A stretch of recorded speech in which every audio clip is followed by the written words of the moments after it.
Breaking តបអាកាសថៃប្រកាសត្រៀមខ្លួនប្រយុទ្ធតាមព្រំដែនជាមួយកម្ពុជាម្ដងទៀត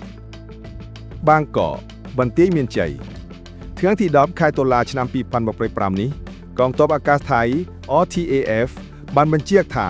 កងទ័ពបានត្រៀមខ្លួនជាស្រេចសម្រាប់ការតបតប្រសិនបើមានឧបទ្ទិហេតុណាមួយកើតឡើងតាមព្រំដែនជាមួយកម្ពុជានាយឧត្តមសេនីយ៍អាកាសស៊ីកសានកានថាមេបញ្ជាការកងទ័ពអាកាសថៃបានថ្លែងនៅសាលាបណ្ឌិតអាកាសជាកងទ័ពណាវ៉ាមីនត្រាកាសាត្រិយាធិរាជខេត្តសារ៉ាបូរីថាកងទ័ពត្រូវតែត្រៀមខ្លួនជានិច្ចប្រសិនបើមានឧបទ្ទិហេតុណាមួយដែលមិនបានរំពឹងទុកកើតឡើងហើយទាមទារឲ្យមានវិធានការតបតកងទ័ពមានកាតព្វកិច្ចអនុវត្តតាមបញ្ជា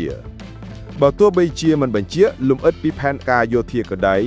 លោកបានសម្ដែងថាកងទ័ពអាកាសនឹងបន្តត្រួតពិនិត្យស្ថានភាពព្រំដែនជាបន្តបន្ទាប់ដោយសហការជិតស្និទ្ធជាមួយកងទ័ពជើងគោកសកម្មភាពតានតឹងតាមព្រំដែនបន្ទាយមានជ័យសាខាវ៉ែវនៅថ្ងៃដូចគ្នាកងកម្លាំងថៃត្រូវបានគេសង្កេតឃើញថាបានបន្តចលនានិងសកម្មភាពសាងសង់បន្តិចបន្តួចនៅតាមតំបន់ព្រៃច័ន្ទឃុំអូ3ជួនស្រុកអូជ្រៅខេត្តបន្ទាយមានជ័យភាគីកម្ពុជាបានចោទប្រកាន់ថាវាជាការរំលោភដែនអធិបតេយ្យនិងបទឈប់បាំងដែលបានចុះហត្ថលេខាក្នុងកិច្ចប្រជុំ GBC កាលពីថ្ងៃទី7សីហា2025តាមសេចក្តីព្រមព្រៀងនោះភាគីទាំងពីរត្រូវរក្សាទីតាំងយោធាដែលមានស្រាប់ហាមមិនឲ្យផ្លាក់ទីកងទ័ពឬសាងសង់ហេដ្ឋារចនាសម្ព័ន្ធយោធាផ្សេងទៀតនៅតំបន់ជម្លោះការបន្តសកម្មភាពរបស់ភាគីថៃនៅព្រៃច័ន្ទត្រូវបានភាគីកម្ពុជាចាត់ទុកថាជាការបំពានច្បាប់អន្តរជាតិនិងបំផ្លាញស្មារតីសន្តិភាពនៅខេត្តសាខៅគណៈកងទ័ពជើងគោកទី1របស់ថៃបន្តប្រតិបត្តិការបោកសម្អាតគ្រាប់បែកមិនទាន់ផ្ទុះឬ UXO និងដាក់ពង្រាយក្រុមប៉ូលីសគ្រប់គ្រងហ្វូងមនុស្ស Crowd Control Police ដើម្បីថែរក្សាសន្តិសុខនៅភូមិនងច័ន្ទនិងនងយ៉ាកែវមន្ត្រីថៃអះអាងថាប្រតិបត្តិការទាំងនេះស្ថិតនៅក្នុងទឹកដីអធិបតេយ្យថៃមិនមែនជាទឹកដីជម្លោះទេប៉ុន្តែភាគីខ្មែរត្រូវបានគេសង្កេតឃើញមានការជួបប្រជុំនិងសកម្មភាពស៊ីវិលជាច្រើនទៀតនៅតំបន់នោះផងដែរវិភាគនយោបាយនិងសន្តិសុខតំបន់ស្ថានភាពនេះបង្ហាញពីភាពតានតឹងយោធាឡើងវិញនៅព្រំដែនកម្ពុជាថៃបន្ទាប់ពីការស្ដារតម្លាភាពនយោបាយថ្មីៗនៅតំបន់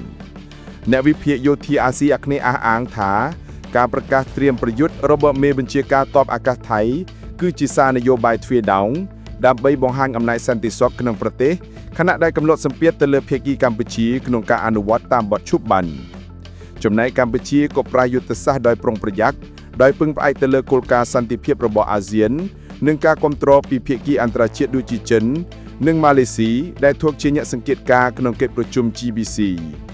ការបន្តជម្លោះប្រហែលនឹងប៉ះពាល់ដល់ភាពស្ថិរភាពនយោបាយក្នុងតំបន់អាស៊ាន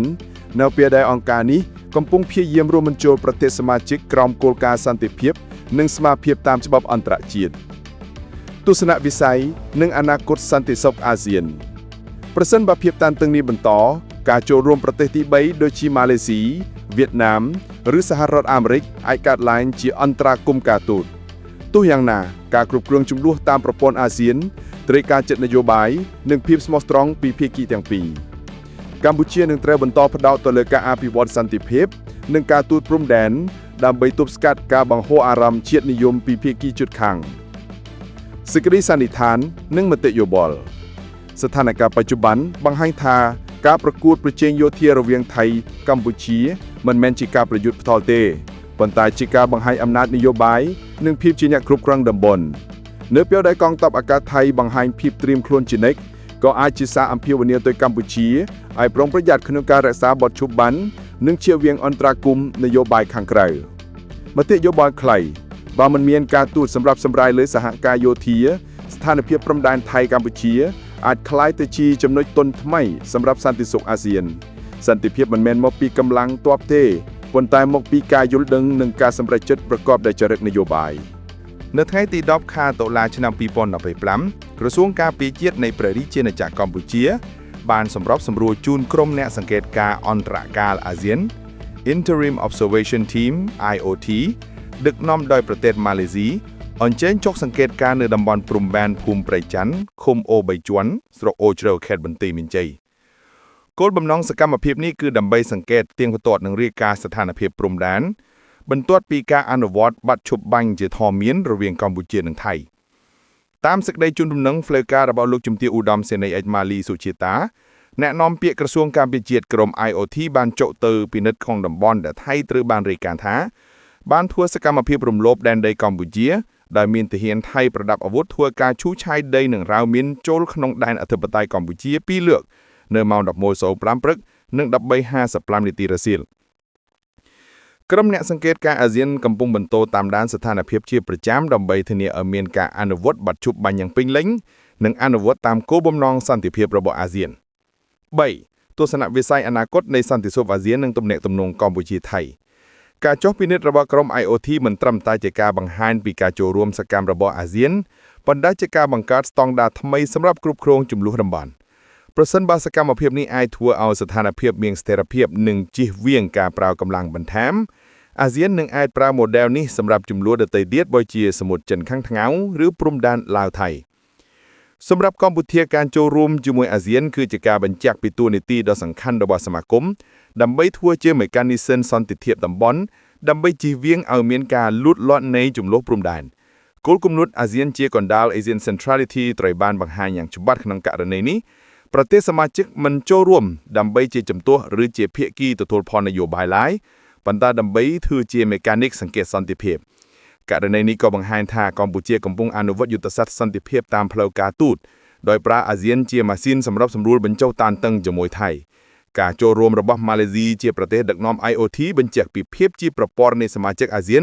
ក្នុងការថែរក្សាការពិតជាភាគីអព្យាក្រឹត